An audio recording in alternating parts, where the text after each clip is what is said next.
There is a story that refuses to die. It has been carved into clay, painted onto cave walls, whispered into the ears of children, sung around fires that burned 10,000 years ago. It has been translated from languages so ancient that only a handful of scholars live today can read them. It has been found in the libraries of kings and in the oral traditions of peoples who had no writing at all. And everywhere it appears, in every corner of this planet where human beings have gathered to make sense of the world, it tells the same story. The waters rose, everything drowned, a few survived, and from that remnant, the world began again. What if the Great Flood isn't mythology? What if it isn't allegory, or wishful thinking, or a story invented to explain why rivers flood in spring?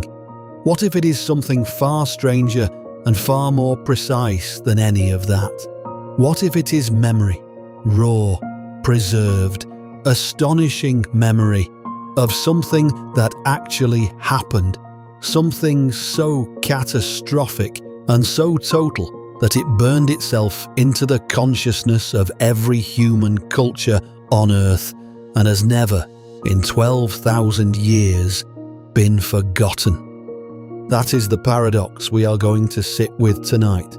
Not solve, perhaps, but sit with.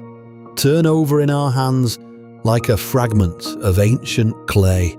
Hold it up to the light and see what it reveals. So settle in. Let the room grow quiet around you. If you are listening in the dark, good. This is a story that belongs to the dark, to the hours when the noise of the ordinary world falls away and the older frequencies begin to come through. Let your breathing slow. There is no hurry here. The archive has been waiting 12,000 years.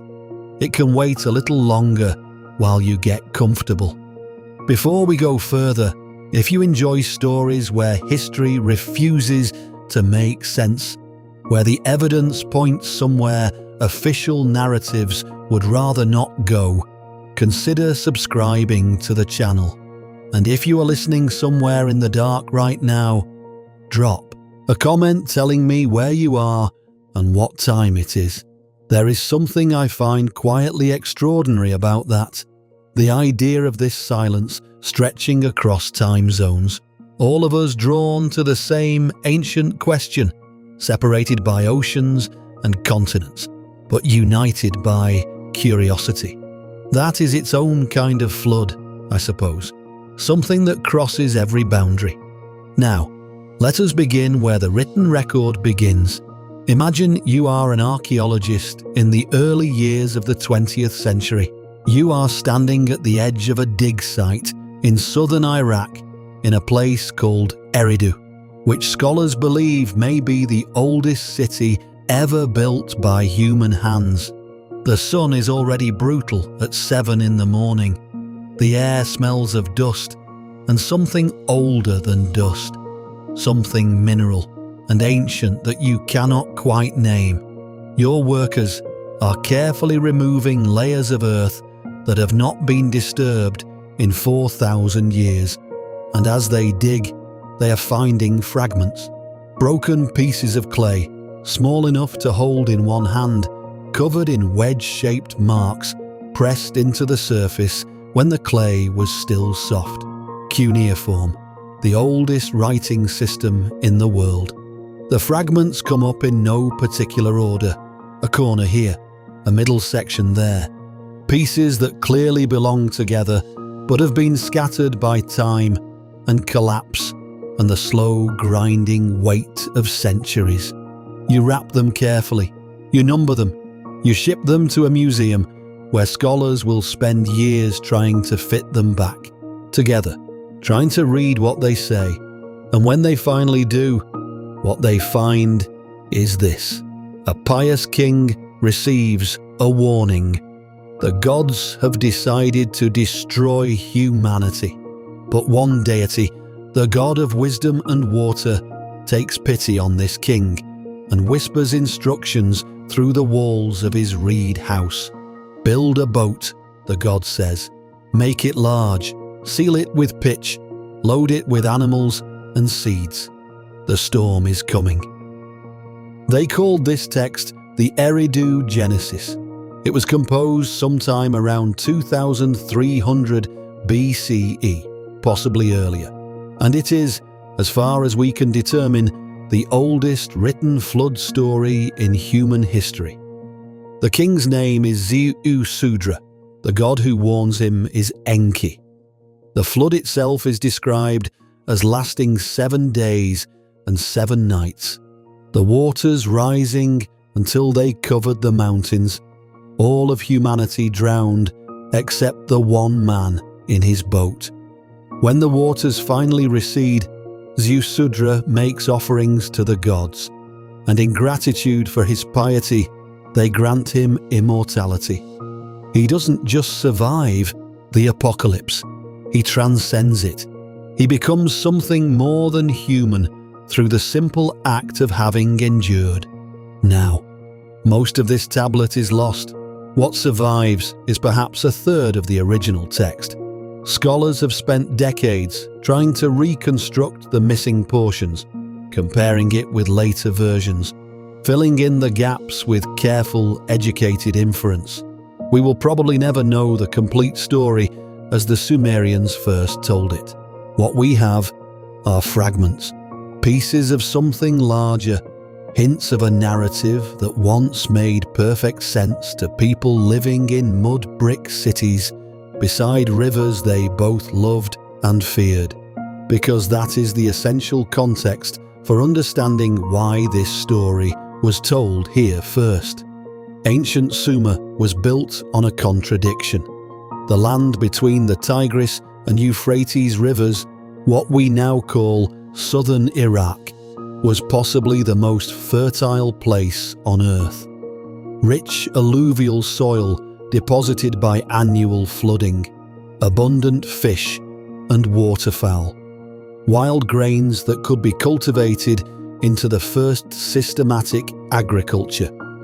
This is where civilization, as we understand it, began. The first cities, the first writing, the first organized religion, the first codified laws, all of it emerged from these floodplains, but that fertility came at a terrible price. The rivers were violent and unpredictable. Unlike the Nile, which flooded on a reliable schedule every year, the Tigris and Euphrates were chaotic. Some years they barely rose at all, leaving crops to wither and populations to starve. Other years they surged over their banks without warning, drowning entire settlements, washing away granaries and temples and everything humans had spent generations building. You could go to sleep in a thriving city and wake up underwater. This wasn't theoretical. The archaeological evidence is unambiguous. Ancient Sumerian cities were repeatedly destroyed by catastrophic floods. Ur, Uruk, Kish, Shuruppak, all of them show layers of water-deposited sediment several feet thick, marking disasters that must have killed thousands of people. Some of these flood layers date to around 2900 BCE, right at the period when the flood stories would have been entering oral tradition before being written down centuries later. Imagine what it meant to live in one of these cities, to wake each morning knowing that the river you depended on for everything, for water, for fish, for the irrigation channels that fed your crops, for the transport routes that connected you to other settlements, was also the force most likely to kill you. Not slowly, not abstractly, but suddenly and completely in the night, without warning. The Sumerians were not a people who feared hypothetical disasters. They feared the river. They had watched it take everything, and so they built their theology around that fear. and their stories around that theology, and their civilization around the necessity of remembering what the water was capable of. So the Sumerians lived with this constant tension. Water was their greatest blessing and their most terrifying threat. Their gods reflected this duality. Enki was both the wise provider who taught humans irrigation and agriculture, and the unpredictable force who could drown the world on a whim. Enlil, the storm god, brought both life-giving rain and devastating floods. The cosmos itself was imagined as having emerged from primordial waters, and water remained the substance through which divine will manifested most powerfully and most terrifyingly. In Sumerian cosmology, floods weren't random disasters. They were resets, divine corrections. When humanity became too numerous, too noisy, too corrupted by its own success, the gods would wipe the slate clean and start over. This concept, cyclical, destruction and renewal, the waters rising as a kind of cosmic punctuation mark between one age and the next, would echo through every subsequent flood tradition on Earth. The waters rise not as punishment exactly, but as purification, a return to the primordial state from which new order can emerge. There is something worth pausing on here, something that the Sumerians understood that we, in our era of flood insurance and weather satellites and concrete levees, have perhaps lost touch with. They understood that civilization is not permanent, that everything humans build exists in a negotiation with forces far larger than human ambition, that the water was there before the cities and the water would be there after. The flood story wasn't a warning about divine anger.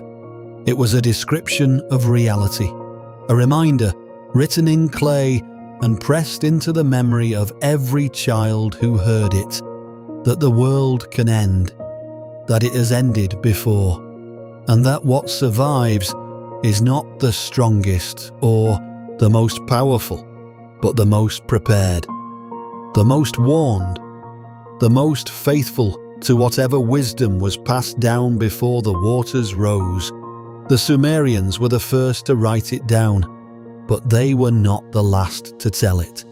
The story was just beginning its long journey through history. By 1800 BCE, Sumer as a distinct civilization had largely disappeared, absorbed into the expanding Akkadian and later Babylonian empires. But the story survived. Stories of this magnitude always survive. They are too important to forget, too deeply embedded in how people understand the world and their place in it. So scribes copied them, translated them, adapted them to new languages and new theological frameworks. The flood narrative became something larger, more elaborate, more psychologically complex. It became part of the epic of Gilgamesh. The flood narrative appears in the 11th tablet of that great epic, told not by the hero himself, but by a figure called Utnapishtim, the Babylonian inheritor of Zeus Sudra, the man who survived the flood and was granted immortality as his reward. Gilgamesh has travelled to the ends of the earth, seeking the secret of eternal life, and he finds this ancient man living in a remote paradise, untouched by death or decay. How did you achieve this? Gilgamesh asks. How did you escape what no one escapes? And Utnapishtim responds with the story of the flood. The parallels to the earlier Sumerian account are obvious. The gods decide to destroy humanity. One deity warns Utnapishtim through the walls of his reed house. Build a boat, the god says, but this time the instructions are extraordinarily specific. The boat should be 120 cubits high, 120 cubits wide, 120 cubits long. A perfect cube, 7 decks inside, divided into 9 compartments, coated inside and out with pitch to make it watertight. Load it with the seed of all living things, your family, craftsmen to preserve human knowledge, animals of every kind. There is an almost bureaucratic precision to these instructions, as if the scribe wanted readers to understand that this wasn't mythology, but engineering, that the survival of everything depended on getting the specifications exactly right. The boat in the Epic of Gilgamesh is not a vague symbolic vessel. It is a structure with dimensions, with compartments, with a specific method of waterproofing. Someone, at some point in the long chain of transmission that produced this text, felt it was important to remember not just that a boat was built, but precisely how. That specificity is not the hallmark of pure invention. Invention tends toward the vague and the symbolic. Specificity tends toward memory. When the boat is finished, Utnapishtim loads everything aboard. Then he waits. The flood comes with a violence that seems to terrify even the gods who unleashed it. The storm god roars in the clouds. Darkness covers the earth. The dikes of heaven break open, and for 6 days and 6 nights the deluge continues. The text says that the gods themselves cowered like dogs, pressed against the outer walls of heaven, frightened by what they had unleashed. Even the mother goddess cries out in regret, lamenting that she agreed to destroy her children. On the 7th day, the waters calm. The boat has survived, carried on currents to a mountain. Utnapishtim opens a window and looks out at a drowned world. Everything is silent. All of humanity has turned to clay. He weeps, then he waits. After 7 more days, he releases a dove. It circles, finds nowhere to land, returns. He releases a swallow. Same result. Finally, he releases a raven. The raven flies away and doesn't come back. Land has emerged somewhere. It is safe to leave. The parallels to the later biblical account are so precise, so detailed, so specific, that when this text was first translated in 1872 by an English scholar named George Smith, Victorian England was genuinely shaken. Biblical literalism was still the dominant framework for understanding ancient history. Genesis was supposed to be the original, divinely inspired account of human origins and early catastrophe. Now here was proof, written in clay, that predated the earliest biblical manuscripts by centuries, that the Hebrews had inherited their flood narrative from earlier Mesopotamian sources. The theological implications were staggering. The London Daily Telegraph was so alarmed and so fascinated that it actually funded an expedition to Iraq to search for more tablets, more pieces of the story. And more pieces were found. The story kept getting older. George Smith himself, the man who first translated the Gilgamesh flood tablet, was so overwhelmed by the discovery that he reportedly jumped up from his desk and began pacing the room, unable to contain himself. A Victorian scholar, trained in the careful restraint of his era, undone by a piece of clay.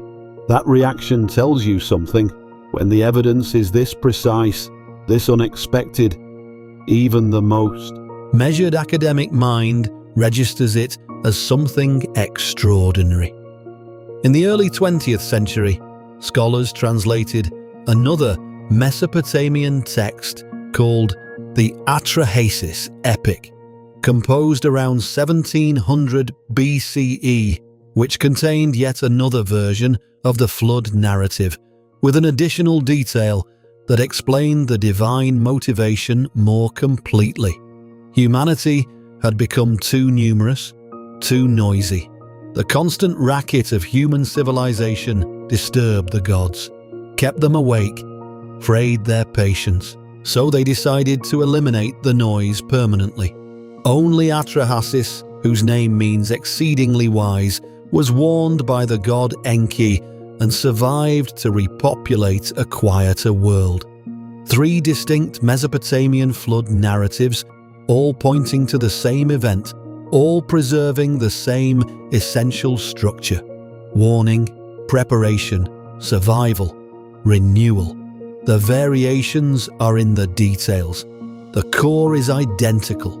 And the Sumerian king list, that extraordinary document which catalogues the rulers of ancient Mesopotamia from the mythological beginnings of kingship to historical times, makes a distinction that should stop you cold when you encounter it. The list divides the kings into 2 categories: those who ruled before the flood and those who ruled after. Before the flood, kings reigned for tens of thousands of years. After the flood, their reigns shortened dramatically to human scale.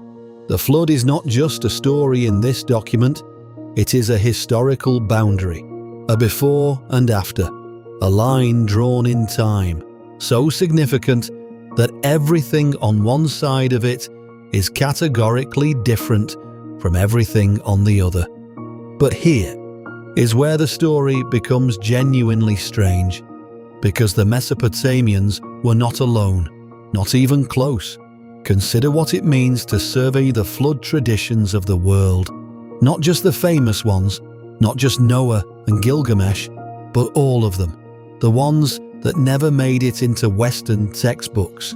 The ones preserved in languages that most people alive today have never heard spoken. In Hindu tradition, the Shatapatha Brahmana tells the story of Manu, the first man, who is warned by a great fish that a catastrophic flood is coming. The fish, who turns out to be the god Vishnu in disguise, instructs Manu to build a boat and load it with seeds and animals. The flood comes. Manu's boat survives. He lands on a northern mountain as the waters recede. He makes offerings, and from those offerings, humanity is reborn. The story appears in texts that date to roughly 700 BCE, but scholars believe it preserves oral traditions far older than that. The structural parallels to the Mesopotamian accounts are so precise: the divine warning, the boat, the animals, the mountain landing, the offerings afterward, that they cannot be explained away as coincidence. What makes the Hindu version particularly striking is the identity of the divine warner.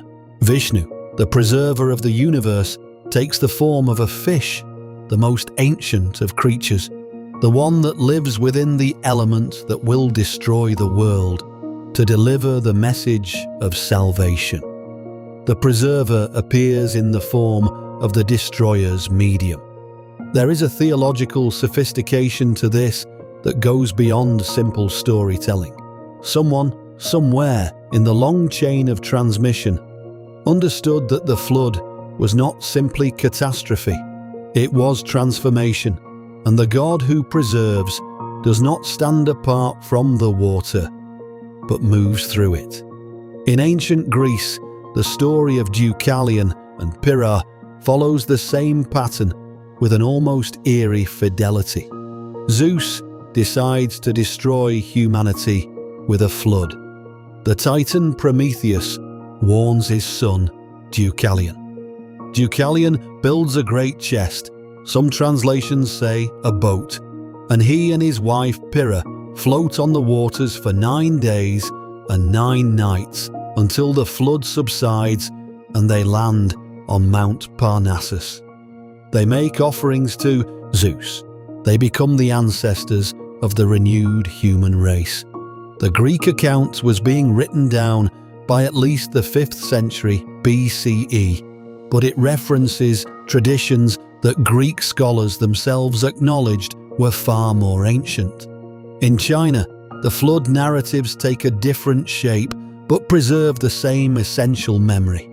The Great Flood in Chinese tradition is associated with a figure called Gun and his son Yu, who spend years trying to control the catastrophic waters that have covered the earth. Yu ultimately succeeds, channeling the flood waters into rivers and seas, and becomes the founder of the first Chinese dynasty. The Chinese versions are less focused on a single survivor in a boat and more concerned with the heroic work of managing and redirecting the waters. But the underlying event, a catastrophic inundation that threatened to destroy civilization, is identical. Consider what that difference in emphasis reveals.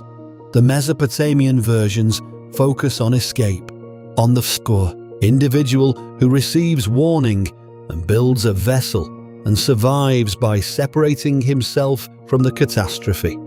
The Chinese versions focus on mastery, on the hero who does not flee the flood but works to control it, to redirect it, to transform catastrophe into order. These are not just different stories, they are different philosophies of how humanity relates to overwhelming natural force, and yet both are built on the same foundation.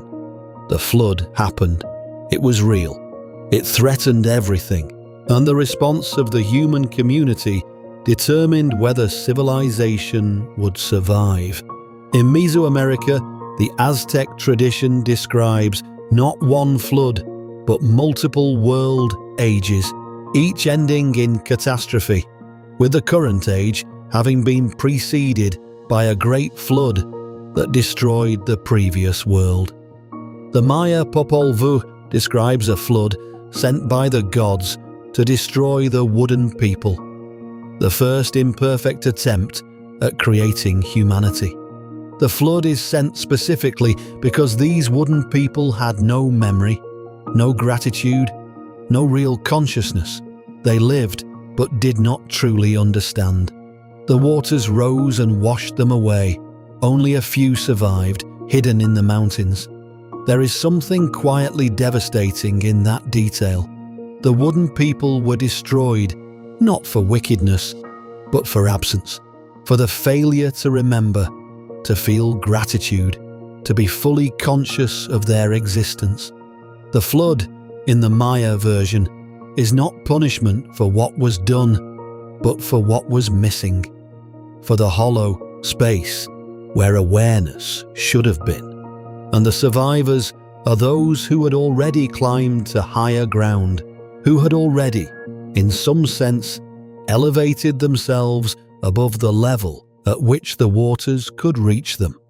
The Inca tradition of South America describes a great flood that covered even the highest mountains, from which only a man and a woman survived by taking refuge on a floating raft, landing afterward on the sacred island of Titicaca, from which they descended to repopulate the world, the island of the sun, in the middle of the highest navigable lake on earth, as the landing place of flood survivors.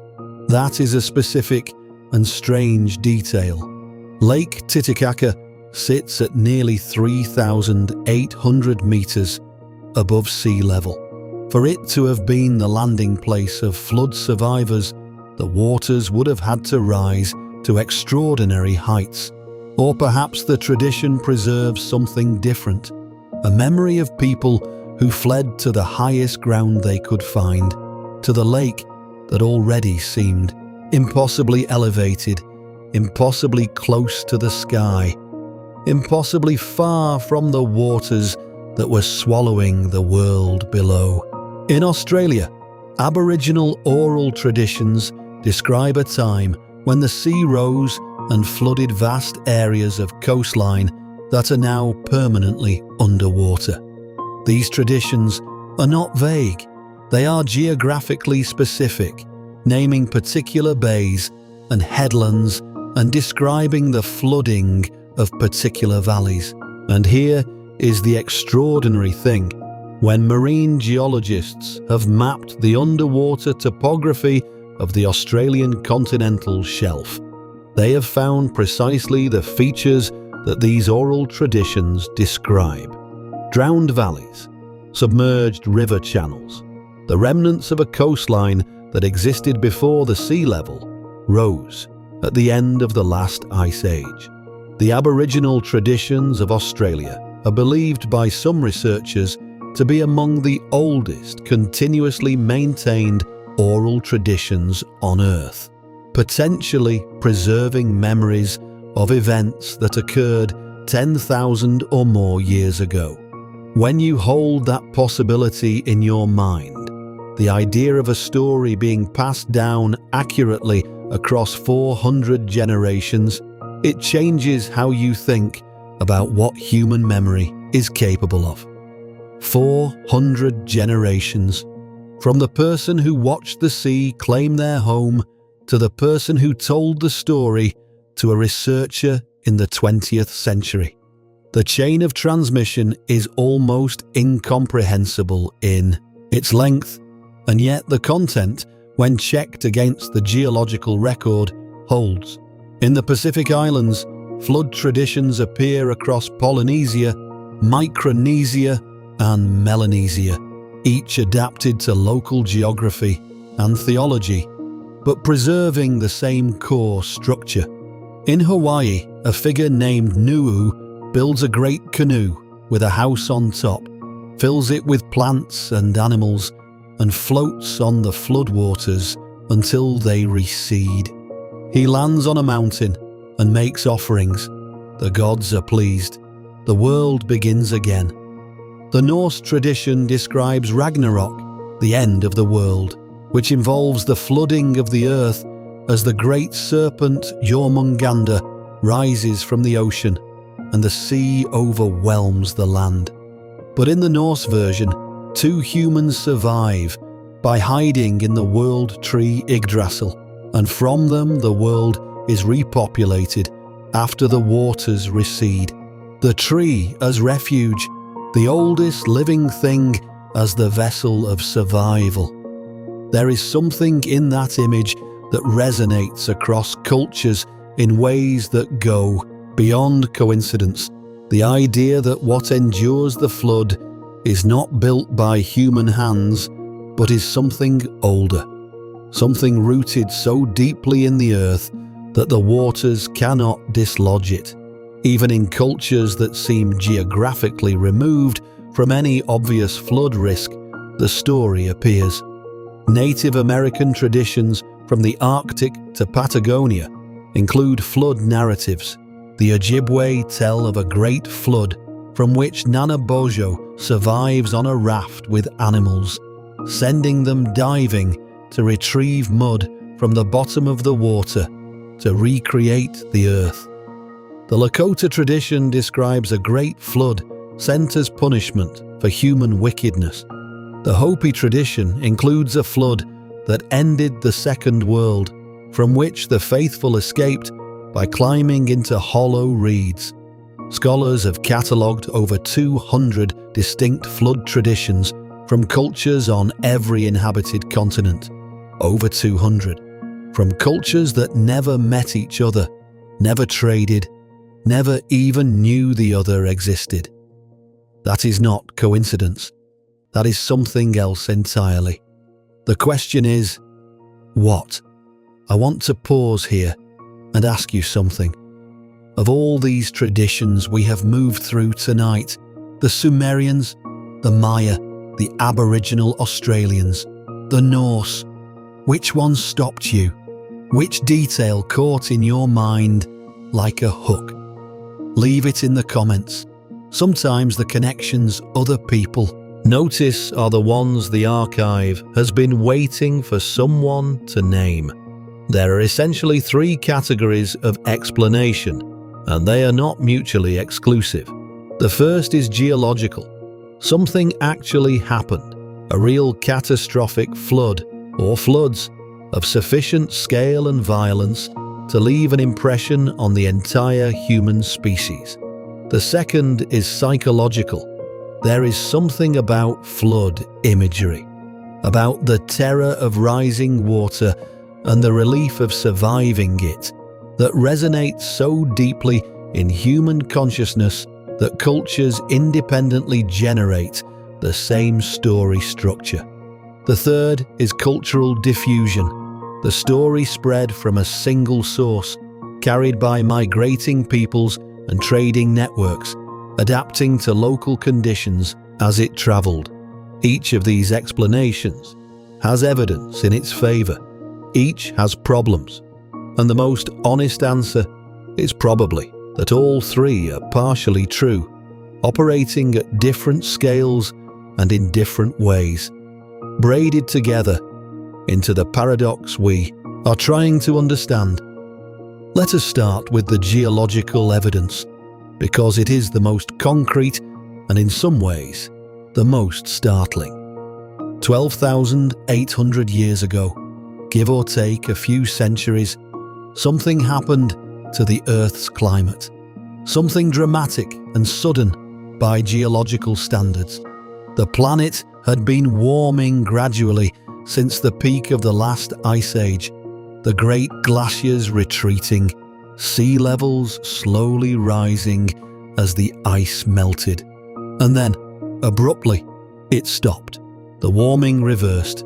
Temperatures plunged back to near ice age conditions almost overnight, in geological terms, meaning within a few decades or perhaps a few centuries. This cold period, which lasted roughly 1,200 years, is called the Younger Dryas. What caused it is still debated.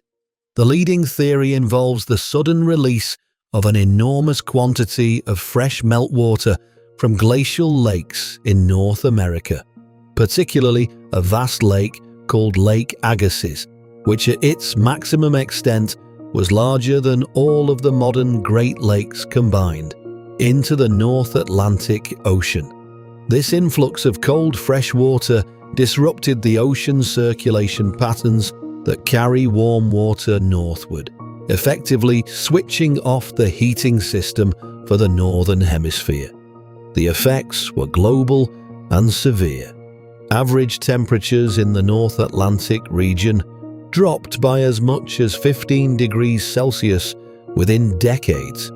Forests retreated, glaciers re-advanced. The monsoon systems that watered large parts of Asia and Africa weakened dramatically. Populations of large animals that had survived the Ice Age collapsed. Several species of megafauna that had already been stressed by human hunting went extinct during this period, including the woolly mammoth, the mastodon, the giant ground sloth. And then, roughly 11,700 years ago, the Younger Dryas ended. As abruptly as it had begun, the cold reversed. Temperatures rose again, rapidly, dramatically. The ice melted, and this time, the melting was faster and more complete than anything that had preceded it. The sea level rise that followed was not the gradual process we tend to imagine when we think about melting ice caps. It was punctuated by episodes of catastrophic rapid rise, driven by the sudden collapse of ice sheets and the release of enormous quantities of meltwater. Geologists have identified several of these episodes, called meltwater pulses, in the sedimentary record. The most significant, meltwater, Pulse 1A, occurred roughly 14,000 years ago and may have raised global sea levels by as much as 20 meters in just a few centuries. But there were other pulses, smaller but still significant, occurring throughout the period between 14,000 and 7,000 years ago. To put this in human terms, the coastlines of the world look dramatically different 10,000 years ago than they do today.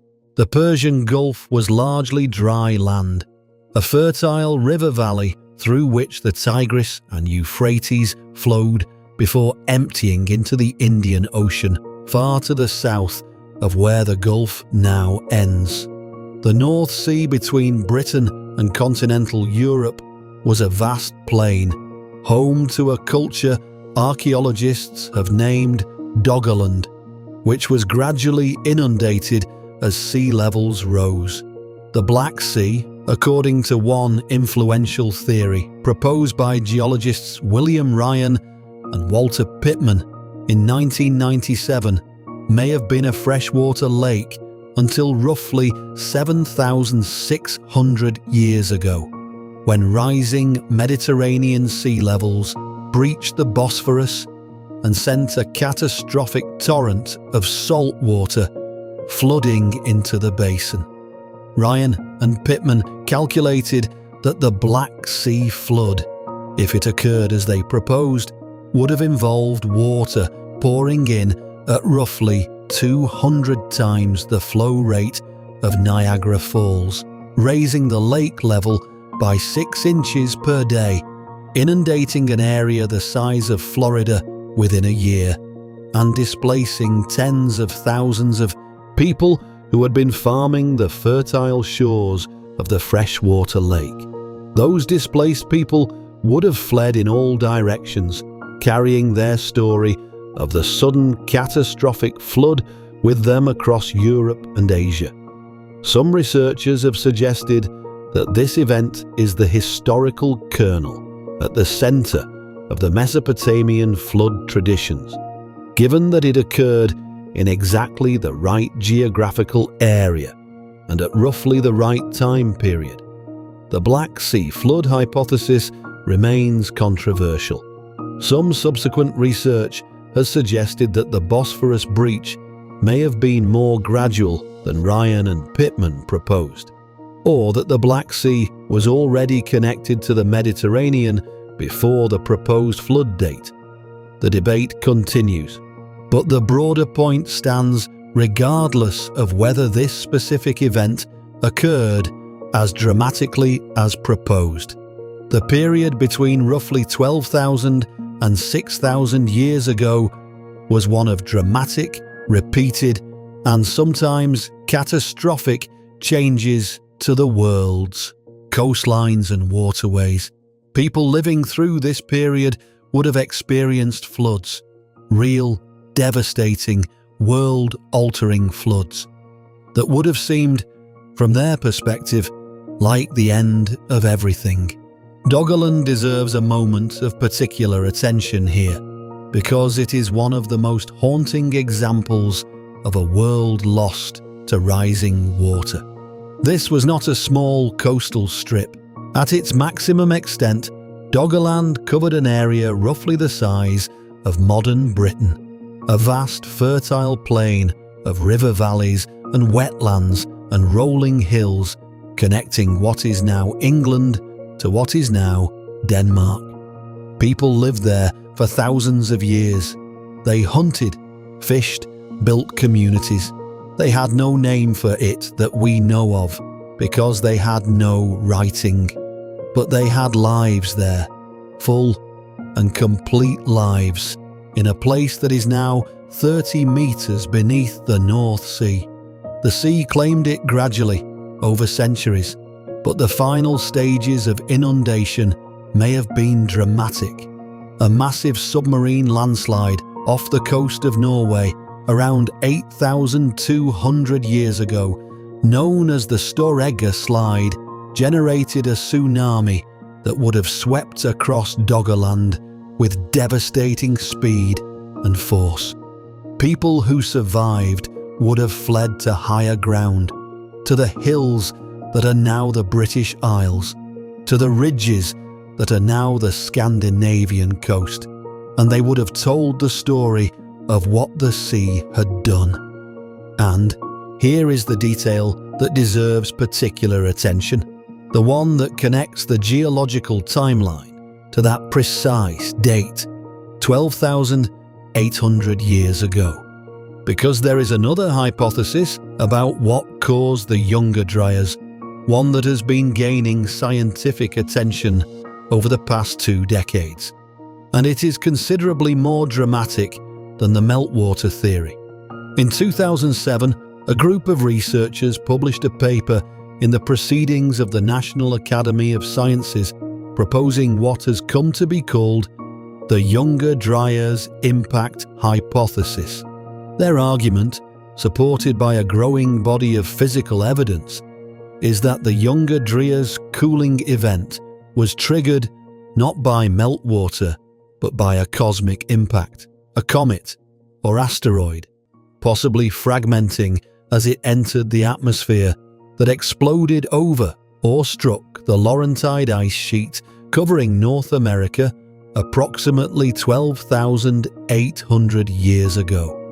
The evidence they cite includes a thin layer of microscopic diamonds, magnetic spherules, glassy, carbon and other impact markers found in sediment layers dating to exactly the Younger Dryas boundary at dozens of sites across North America, Europe and the Middle East. They also point to evidence of widespread burning at this boundary layer, charcoal deposits, polycyclic aromatic hydrocarbons and other markers of massive fires consistent with an airburst or impact event. Some researchers have found what appear to be impact craters beneath the Greenland ice sheet that may date to this period. The hypothesis remains contested.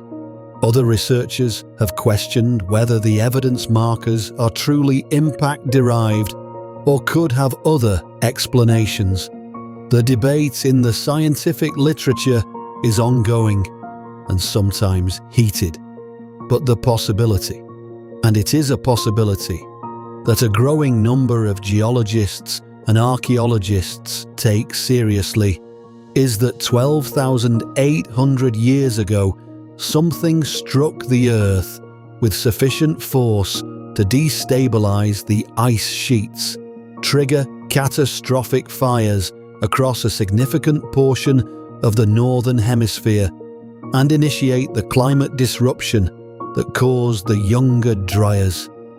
If that happened, if a cosmic impact or airburst occurred over the North American ice sheet 12,800 years ago, the consequences for human populations would have been almost incomprehensible. Massive fires, sudden climate shift, the destabilization of ice sheets, leading to rapid sea level rise in the centuries and millennia that followed, the collapse of megafauna populations that human hunters depended on, the destruction of coastal settlements as the ocean claimed land that had been inhabited for generations, and the people who survived would have remembered. Of course, they would have remembered. They would have told the story to their children, and their children would have told it to their children, and across hundreds of generations and thousands of miles of migration and cultural transformation, the core of that memory, the sky falling, the waters rising, the world ending, a few survivors carrying everything forward, would have persisted. Not as history, not in any form we would recognize as a formal record, but as story, as myth, as the deepest kind of truth, the kind that doesn't need to be verified because it is simply known, passed from mouth to ear across the centuries, changing shape but never losing its essential content. This is where the question of oral tradition becomes crucial, and where we need to spend some time, because the conventional assumption about oral tradition is almost certainly wrong. We tend to think of oral tradition as unreliable, as a game of telephone played across generations, each retelling introducing new errors, new embellishments, new distortions, until after enough iterations the original content is unrecognizable. This assumption feels intuitive. It matches our experience of how stories change when passed informally from person to person. But formal oral tradition, the kind practiced by cultures that depend on it for the preservation of essential knowledge, is nothing like informal storytelling. It is a rigorous, highly structured, carefully maintained technology for preserving information with high fidelity across very long periods of time. Consider what we know about Aboriginal Australian oral traditions. These are cultures that maintained no writing system. All knowledge, genealogical, geographical, legal, cosmological, historical, was preserved in oral form, specifically in the form of songs and stories associated with particular landscapes. The songlines of Aboriginal Australia are not metaphorical. They are literal maps encoded in narrative and melody that describe specific geographical features across vast territories. Researchers who have followed songlines and compared them to modern topographical maps have found them to be remarkably accurate, preserving details of landscape that have not changed in thousands of years. And some of these traditions preserve details of landscape that no longer exists above water. The work of researchers like Patrick Nunn and Nicholas Reed has examined Aboriginal traditions from coastal areas of Australia and found that multiple distinct traditions from different language groups with no direct contact with each other describe the same geographical events: the flooding of specific coastal areas, the disappearance of islands that are now submerged, the transformation of bays and headlands. When these traditions are compared with the geological record of sea level rise in the relevant areas, they match. The events described in the oral traditions correspond to sea level changes that occurred between 7,000 and 10,000 years ago. 10,000 years of accurate geographical memory preserved without writing, passed down through hundreds of generations, maintained with sufficient precision that modern researchers can use it to reconstruct ancient coastlines. If that is possible, and the evidence strongly suggests that it is, then the flood traditions of the ancient world take on a very different character. They are not necessarily the distorted echoes of something real, degraded by time and imagination into something unrecognizable. They may be something closer to what they claim to be: memories, preserved with the care that cultures give to their most essential knowledge, encoded in the most durable form available to pre-literate peoples, which is not stone or clay, but story. The Sumerian scribes who carved the Eridu Genesis into clay around 2300 BCE were not inventing a myth. They were writing down something that had been told for perhaps 5,000 years before them. They were the archivists of a tradition far older than writing itself. They were doing what archivists have always done, taking something that existed in one medium and transferring it to another more durable one, so that it would survive what the original medium could not survive. The story moved from voice to clay, from clay to papyrus, from papyrus to parchment, from parchment to paper, from paper to digital files that float in servers somewhere beneath the surface of the modern world. At every stage of that transfer, something is preserved and something is transformed. But the core persists. And here is what that implies. The flood story was not born in Mesopotamia. Mesopotamia is simply where it was first written down. The story itself is older than any civilization we have yet found evidence of. It belongs to a period before cities, before writing, before agriculture, to the long prehistoric night of human existence, when our ancestors lived in small bands and carried everything they knew in their memories and their mouths. Something happened in that prehistoric night, something that every branch of the human family, as it spread across the globe, carried with it. Something that became, in every culture that preserved it, the central story of catastrophe and survival, of ending and beginning, of the world that was and the world that came after. What was it? Perhaps it was the younger Dryas impact, if that hypothesis is correct.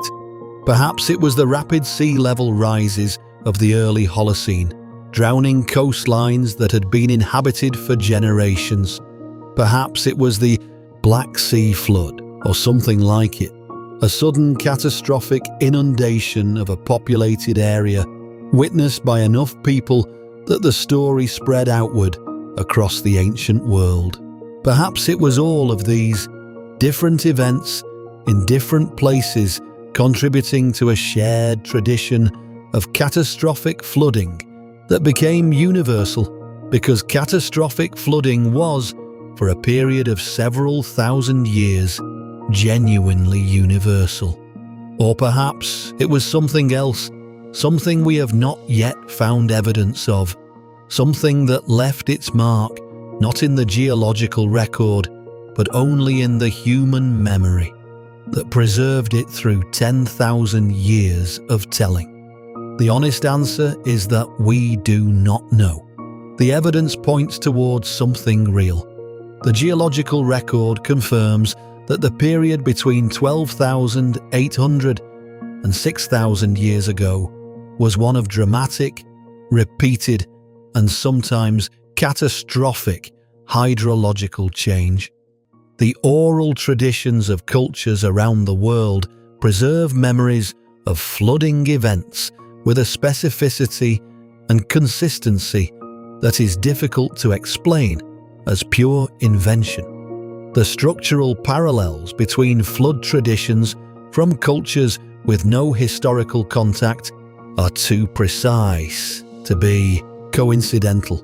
But the specific event, the single moment that generated the universal memory, remains just beyond the reach of the evidence we currently have. And maybe that is appropriate. Maybe the flood story is not meant to have a single source, a single explanation, a single moment of origin that, once identified, would dissolve the mystery. Maybe its power comes precisely from its multiplicity, from the fact that it is not one story, but many stories, all pointing in the same direction, like rivers, all flowing toward the same sea. Consider what these stories share across their extraordinary diversity of cultural expression. They all describe a world that was destroyed. They all describe a remnant that survived. They all describe a new world built from that remnant. And they all carry, in their structure, if not always in their explicit content, the same implicit message. This happened before. It could happen again. Remember, that is not a message of despair. It is a message of preparation, of vigilance, of the kind of humble awareness that comes from knowing that the world is larger and older, and more powerful than any civilization that has ever existed within it. The Sumerians knew this. They built their cities on floodplains and watched the rivers with reverence and dread. They wrote their flood story not as a curiosity or a piece of entertainment, but as a theological statement about the nature of reality. That the waters were there before the cities and would be there after. That the only survival was through wisdom and warning, and the willingness to build the boat before the rain began. The Babylonians inherited this knowledge and elaborated it into the most psychologically sophisticated version of the story, the one preserved in the Epic of Gilgamesh, where the flood survivor becomes the keeper of immortal wisdom, the bridge between the world before and the world after, the living proof that memory can survive catastrophe if it is held carefully enough. The Hebrews took this tradition and transformed it into a moral narrative, a story about the relationship between human behavior and divine response, about the possibility of being chosen for survival, not by accident, but by righteousness. The specific details, the dove and the raven, the rainbow covenant, the precise dimensions of the ark, echo the Mesopotamian versions so closely that the borrowing is unmistakable, but the theological meaning is transformed. In Genesis, the flood is not about the gods being disturbed by human noise. It is about human moral failure and divine mercy. The same event, the same story structure, but freighted with a completely different understanding of why it happened and what it means. And that transformation tells us something important about how oral traditions work, about how stories survive. They survive by remaining useful, by continuing to answer the questions that the cultures preserving them are asking. The Sumerians needed a story that explained the unpredictability of their rivers and the capriciousness of their gods. The Babylonians needed a story that connected heroic quest to cosmic wisdom. The Hebrews needed a story that grounded their understanding of divine justice and covenant. The same memory, shaped by each successive culture into the form that would keep it alive. This is not distortion. This is preservation.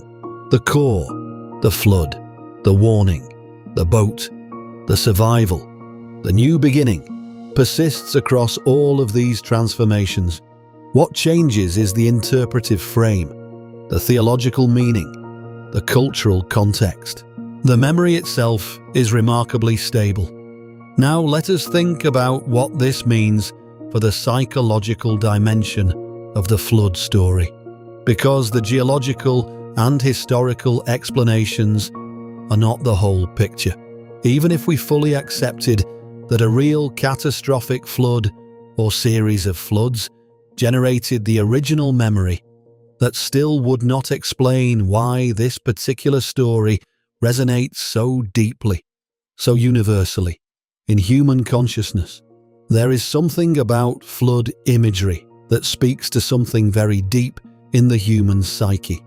Water is the original element of life and death. We come from water, evolutionarily, embryologically. Our bodies are mostly water. We cannot survive without it, and we cannot survive too much of it. It is the most fundamental ambivalence in human experience. The great psychologist Carl Jung spent considerable time examining flood myths and concluded that they represent what he called a universal archetype, a pattern of experience so fundamental to human existence that it appears in the unconscious mind of every culture as a kind of inherited psychological template. The flood, in Jungian terms, represents the dissolution of the known world, the overwhelming of the conscious structures that give life meaning and order, the return to the primordial undifferentiated state from which new consciousness must emerge. This is not incompatible with the geological explanation.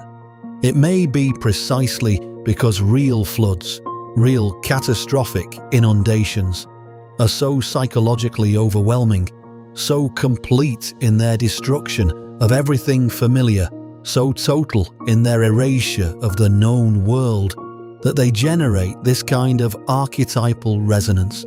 The real event and the psychological template reinforce each other. The memory of the flood is preserved not just because it happened, but because it speaks to something that the human mind recognizes as fundamentally true about the nature of experience. that the world can end, that the self can be dissolved, that from the depths of that dissolution something new can emerge. Every culture that has preserved a flood story has also preserved the other half of the story. The survival, the renewal, the new beginning. The flood is never simply destruction. It is always destruction followed by creation. The waters rise and the world ends, and then the waters recede and the world begins again. The survivor lands on a mountain and makes offerings, and the gods respond with a covenant, a promise, a rainbow. The new world is not simply a restoration of the old world. It is something better, something purified, something built on the wisdom of having survived. This is the story that humanity has been telling itself for at least 12,000 years, possibly longer. The story of ending and beginning, of death and rebirth, of the world that was swept away and the world that rose from the waters to replace it. And here is what I find most extraordinary about this, most worth sitting with in the quiet of this late hour. The people who preserved these stories, who carried them across oceans and deserts and mountain ranges and millennia, who encoded them in clay and bark and stone and song and the fragile, irreplaceable medium of human voice. Those people understood something that we are only now, with our satellites and our sediment cores and our genetic analyses, beginning to confirm. They understood that the world had been different, that there had been a before and an after, separated by water, that the world they lived in was a world rebuilt from the remnants of something older and more complete that had been lost.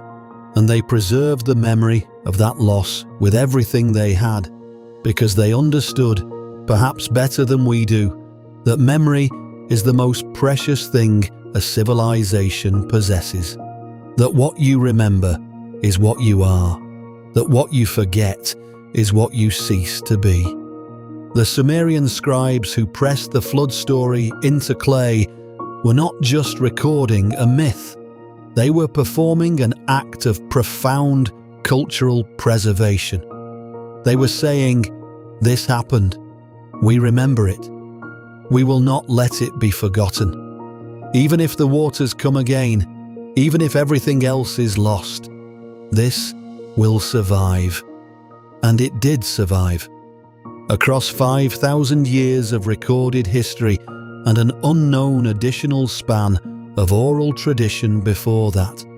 Across the collapse of Sumer and Babylon and Assyria and Greece and Rome. Across the burning of the great library at Alexandria, which destroyed so much else that we will never recover. Across the conversion of populations and the replacement of one theological framework with another.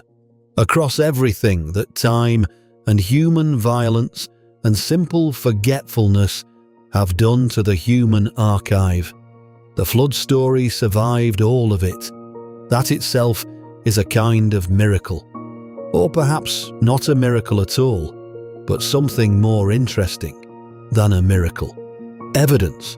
Evidence that the story is true in some sense deeper than literal historical accuracy.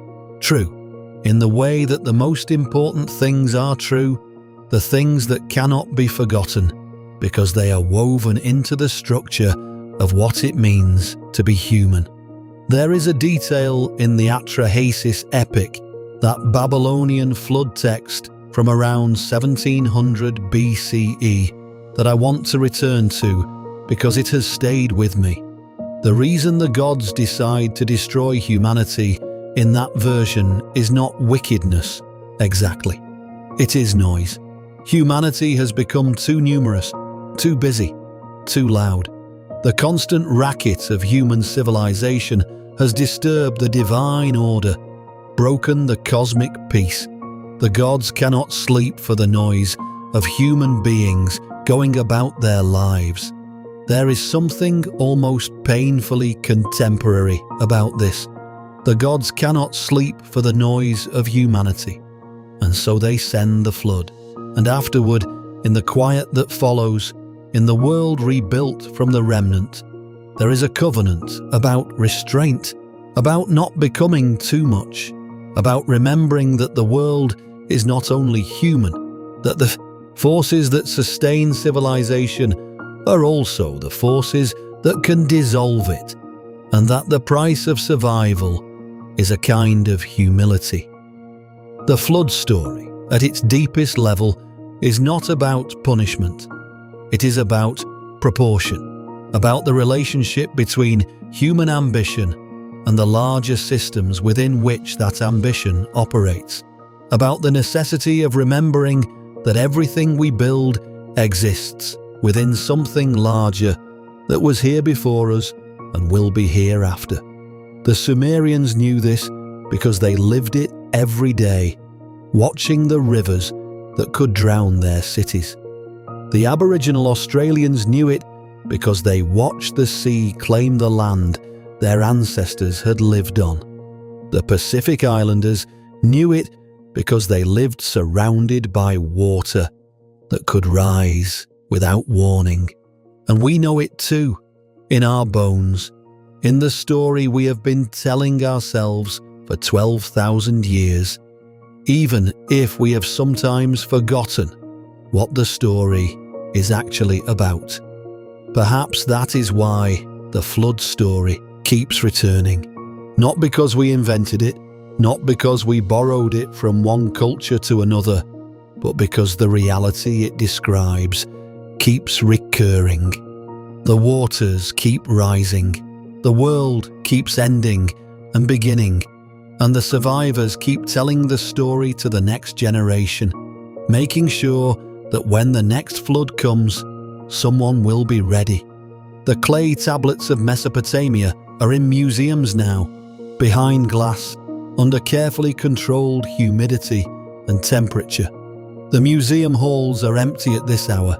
The tablets are silent in their cases, but they are not inert. They carry something.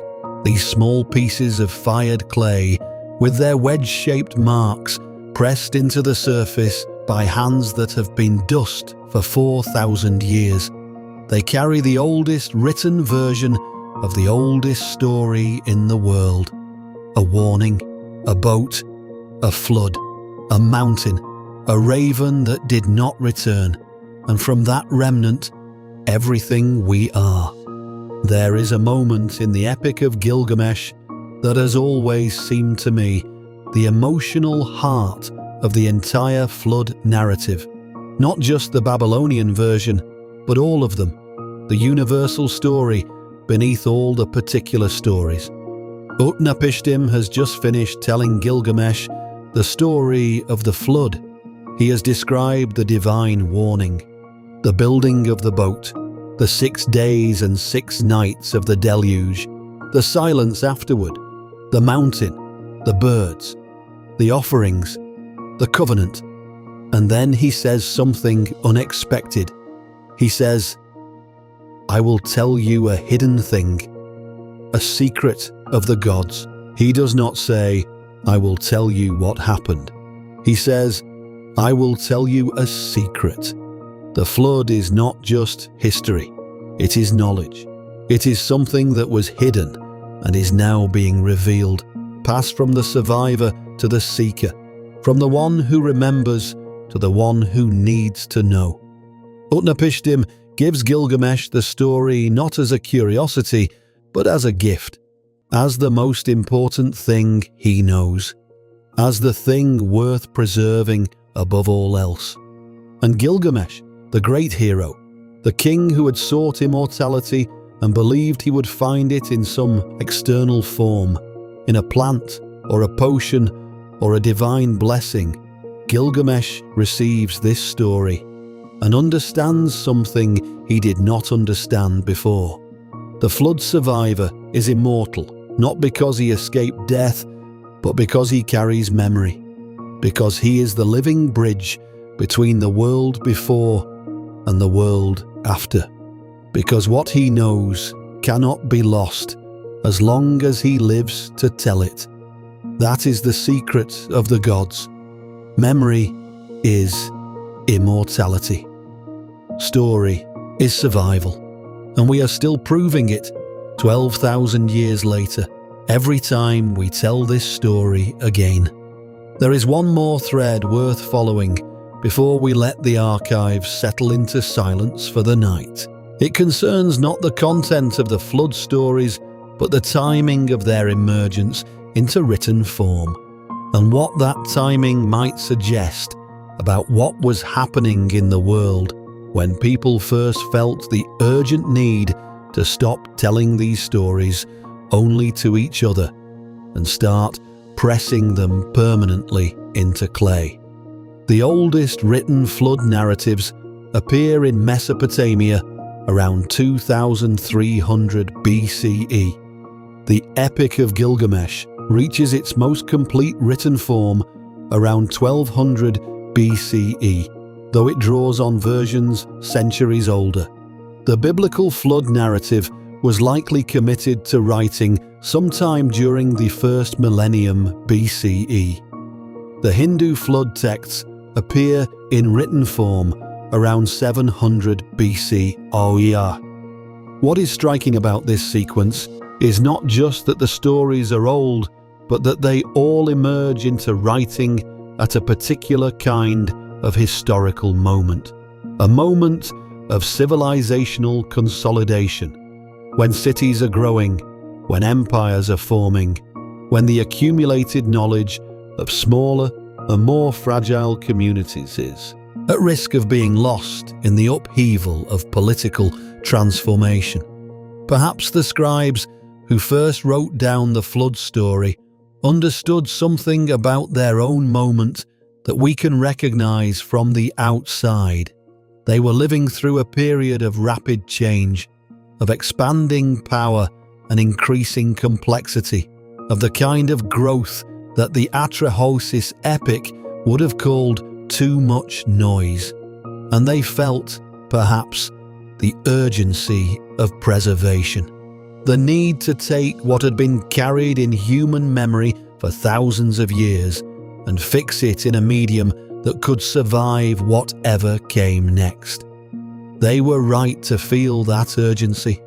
Civilizations did fall. The cities of Sumer were buried under centuries of sand.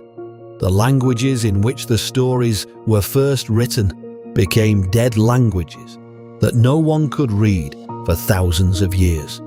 But the clay survived, and when scholars in the 19th century learned to read it again, the story was there, intact, waiting. That is what the archive is. Not just a collection of texts, but a record of the human instinct to preserve, to pass forward, to ensure that what was known is not lost, even when everything else is. The flood story is the oldest entry in that archive. The first thing humanity felt was important enough to write down. What mysteries keep you awake, I wonder? What other hidden histories have you stumbled across that felt too precise, too consistent across too many cultures to be dismissed as coincidence? Leave those in the comments. The archive is a collective thing, and there are connections in this community that no single voice could find alone. The archive stays open all night. The tablets keep their silence in their glass cases. The rivers of Mesopotamia still run between their banks, still flood in the spring, still carry the rich alluvial soil that made civilization possible in the first place. The mountains where the boats landed still stand. The stars that the ancient navigators used to find their way across the flood waters still burn in the sky above us. And somewhere in every culture that has ever existed on this planet, someone is telling the story of the flood. Someone is saying, the waters rose, everything drowned, a few survived, and from that remnant, the world began again. Remember, remember, remember. That is what the tablets whisper in the dark. That is what the oral traditions have been saying for 10,000 years. That is what the geological record confirms in its patient, precise, unambiguous language of sediment and sea level and the drowned coastlines of a world that was. Something happened 12,800 years ago, or thereabouts, or perhaps across a span of centuries on either side of that date. Something that changed the world. Something that the survivors of that change carried with them into every corner of the globe as they spread and migrated and built and lost and built again. Something that became the central story of the human species. The story that every culture tells because every culture descends from the people who survived it. We do not know exactly what it was. We may never know exactly what it was. The evidence is fragmentary, incomplete, preserved in pieces like those clay tablets from Eridu, waiting for someone to fit them together into a coherent whole. But the story itself is whole. It has always been whole. It was whole before anyone wrote it down. Whole before any city existed to preserve it. Whole in the mouths of people who had no word for history, but who understood with a clarity we can barely imagine that what you remember is what you are. The flood came, the world ended, and from the remnant we were made. That is the secret. That is the hidden thing. That is what the archive has been keeping for 12,000 years, waiting for someone to come in the night and ask. You asked. Now you know. Let the knowing settle into you like silt settling to the bottom of still water. Slowly, quietly, finding its place. Let the story do what stories have always done. Carry you through the dark, across the water, toward whatever shore waits on the other side. The tablets are still there in their museum cases. The rivers still run, the stars still burn, and somewhere in the deep past, a raven is flying away from a boat on a mountain and not coming back. And that means the land has returned and the world is beginning again. If this is a night when sleep is slow in coming, let the video play again from the beginning. The layers reveal themselves differently in the dark, and what you hear the second time is never quite the same as the first. And if someone comes to mind, someone who asks questions the way you do, who feels the pull of these older frequencies, pass this along to them. There is something that happens when you share a story like this one. You are not just sending a video, you are extending a thread of curiosity across the distance between you, connecting two seekers to the same ancient question, adding your small act of transmission to the 12,000 years of transmission that brought this story to us at all. That is how it has always survived. One person telling another, one voice reaching through the dark towards someone who was ready to hear. Sleep well. The archive will be here when you wake. The same Sumerian god who warned Utnapishtim through the walls of his reed house, Enki, the god of wisdom and water, appears at the center of another archive entry that deserves your attention next. The video on the Sumerian texts and the bloodlines they describe moves through territory that connects directly to what we have explored tonight. The same scribes, the same clay, the same question of what was being preserved and why and for whom.